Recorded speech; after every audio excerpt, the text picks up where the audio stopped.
Supreme কোর্টের appeal বিভাগে আজকে এটিএম আজহার সাহেবের মামলার রায়ের জন্য দিন ধার্য ছিল। আন্তর্জাতিক অপরাধ ট্রাইব্যুনালের প্রসিকিউশনের পক্ষ থেকে আমরা এই রায় গ্রহণের জন্য আপিল বিভাগে উপস্থিত ছিলাম।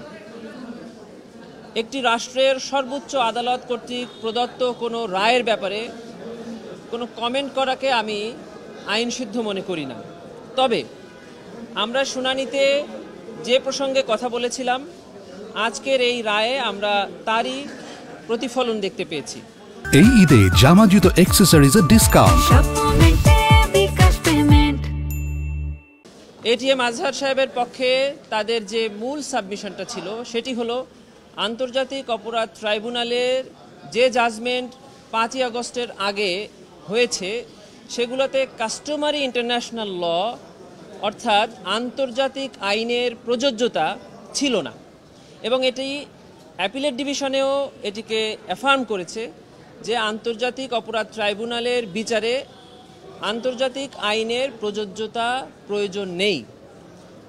ওই আর্গুমেন্টের ব্যাপারে প্রসিকিউশন প্রথম থেকেই বলেছে যে এই আর্গুমেন্টের ব্যাপারে আমাদের কোনো আপত্তি নাই, কারণ এটি ইন্টারন্যাশনাল ক্রাইম ট্রাইব্যুনাল। এখানে আন্তর্জাতিক আইনের ডেফিনেশন অফ ক্রাইমস এবং মুডস অফ লাইবিলিটির প্রযোজ্যতা প্রয়োজন। তা না হলে আমরা যে সমালোচনা ট্রাইব্যুনালে আগে করেছি ট্রাইব্যুনাল রায়ের ক্ষেত্রে যে এটি ইন্টারন্যাশনাল স্ট্যান্ডার্ড না, সেটি বহাল রয়ে যায়। এজন্য আমরা অ্যাপিলেট ডিভিশনে সাবমিশন রেখেছিলাম যে আন্তর্জাতিক আইনের প্রযোজ্যতা প্রয়োজন, এবং এটা যে প্রসিকিউশন চায় এবং বর্তমান সরকার চায় তার প্রমাণ হলো যে আমরা প্রসিকিউশনে যোগদানের পরপরই আন্তর্জাতিক অপরাধ ট্রাইব্যুনাল আইন 1973-কে সংশোধন করে আন্তর্জাতিক আইনের প্রযোজ্যতাকে প্রতিস্থাপন করা হয়েছে।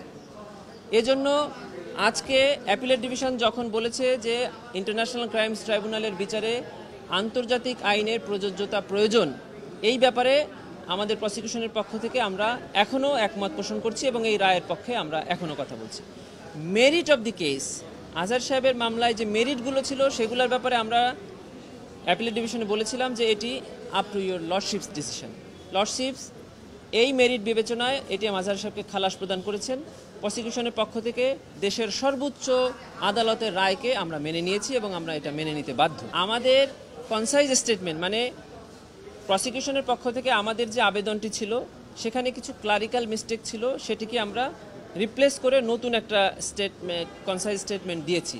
সেখানে আমরা বলেছি যে ট্রাইব্যুনালের যে রায় এবং যে বিচার, সেক্ষেত্রে অ্যাপিলেট ডিভিশন ন্যায় বিচারের স্বার্থে এই মামলাটা নিষ্পত্তি করবেন। সেক্ষেত্রে অ্যাপিলেট ডিভিশন যে কোনো আদেশ দিবেন আমরা মেনে নিব। তবে ট্রাইব্যুনালে যে প্রেজেন্ট বিচারগুলো আছে এবং ইন ফিউচার যে ট্রায়ালগুলো হবে সেক্ষেত্রে এমন কোনো আদেশ আমরা প্রতিবাদ করি বা এমন কোনো আদেশের বা এমন কোনো সাবমিশনের বিপক্ষে যে সাবমিশন বর্তমান এবং ভবিষ্যৎ ট্রায়ালকে হ্যাম্পার করবে।